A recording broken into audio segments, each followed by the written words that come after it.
Salve a tutti! Iniziamo oggi un nuovo progetto che riguarderà la realizzazione di un buck sincrono. Ma la domanda che si ci pone è: che cos'è un buck sincrono? Per capirlo andiamo a vedere com'è il circuito di un buck classico. Abbiamo qui l'interruttore che si apre e si chiude con una certa frequenza e un certo duty cycle che va a caricare questo induttore. Quindi l'energia immagazzinata viene poi riportata su questo condensatore che ha la funzione di livellamento in modo da stabilizzare la tensione Vout, che risulterà quindi inferiore rispetto alla tensione Vin.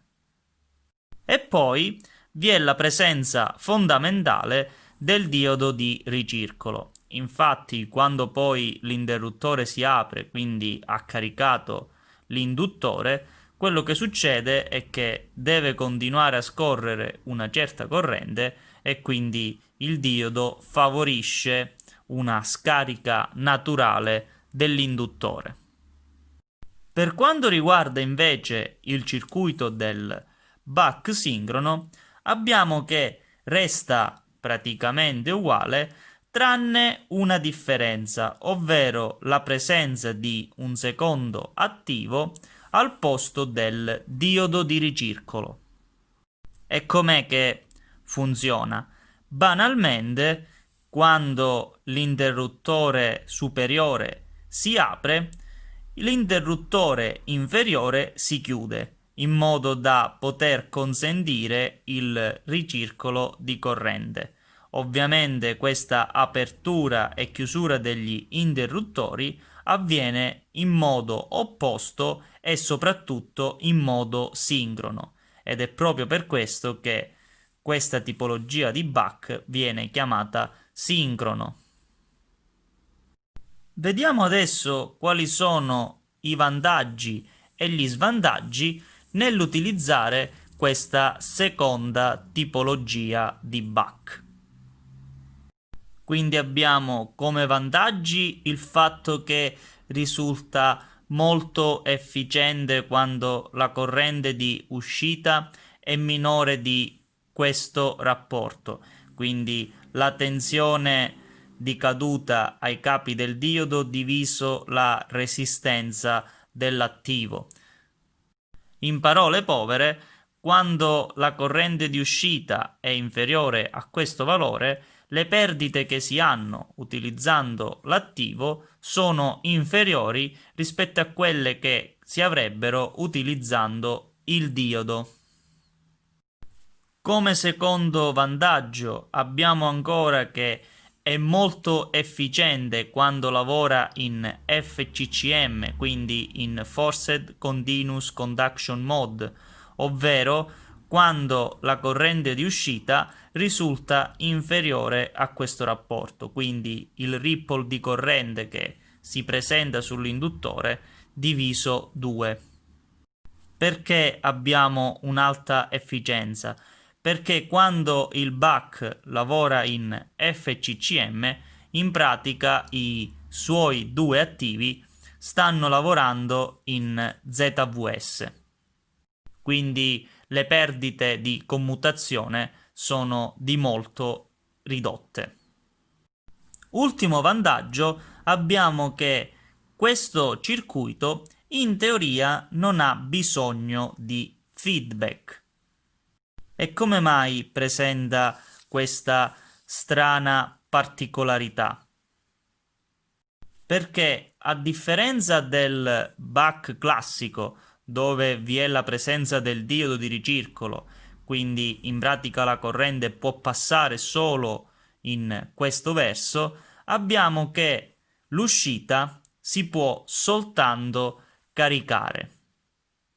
Mentre nel caso del buck sincrono abbiamo che questo attivo consente il passaggio di corrente in entrambi i versi, Quindi se il valore di tensione dell'uscita supera quello teorico dato dal rapporto di duty cycle di questi due attivi, quello che succede è che questo attivo va a scaricare il condensatore di uscita. In parole povere, abbiamo che la tensione di uscita del buck sarà proprio uguale all'equazione teorica, ovvero tensione di ingresso moltiplicata per il duty cycle. In verità, però, quando poi si passa alla realizzazione pratica, in realtà sarà sempre necessario prevedere un feedback, in quanto a causa delle resistenze interne del circuito abbiamo che, andando ad aumentare la corrente di uscita, quello che succede è che la tensione inizia a calare leggermente, proprio perché ci sono delle perdite e quindi delle cadute di tensione causate dalle resistenze dei componenti. Io però in questo primo progetto ho deciso di non utilizzare il feedback, quindi è proprio per questo motivo che l'ho classificato con la sigla Mark 1.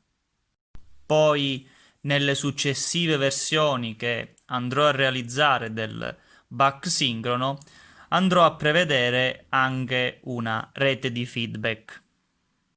Per quanto riguarda invece gli svantaggi, abbiamo che esiste un bel problema quando si passa dal funzionamento in FCCM nel funzionamento in CCM.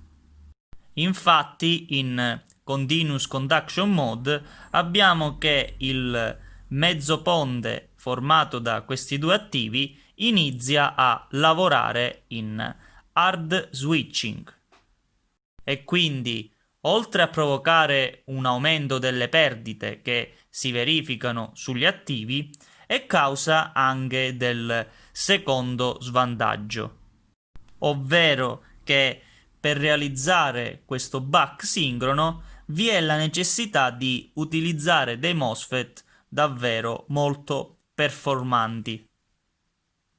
Perché questo? Perché quando un mezzo ponte lavora in hard switching è necessario che le caratteristiche dinamiche degli attivi che lo costituiscono siano davvero molto elevate. Soprattutto le caratteristiche che interessano il diodo di body dei due MOSFET. Perché quello che succede in pratica è che gli attivi, non essendo componenti ideali, hanno bisogno di un certo tempo per accendersi e un certo tempo per spegnersi. Quindi quando un mezzo ponte lavora in hard switching, quindi la chiusura degli attivi non è favorita dalle dinamiche del circuito, quello che può capitare è che quando il MOSFET di sopra si accende, quello di sotto non sia totalmente spento e quindi cosa succede? In pratica avviene un bel cortocircuito. Ovviamente si cerca di evitare questa situazione, infatti in tutti i controllori per mezzi ponti viene implementato un dead time, ma in realtà non risulta sufficiente, perché quando il buck sincrono sta lavorando in CCM, quello che succede è che l'induttore viene percorso da una corrente sempre diretta verso l'uscita.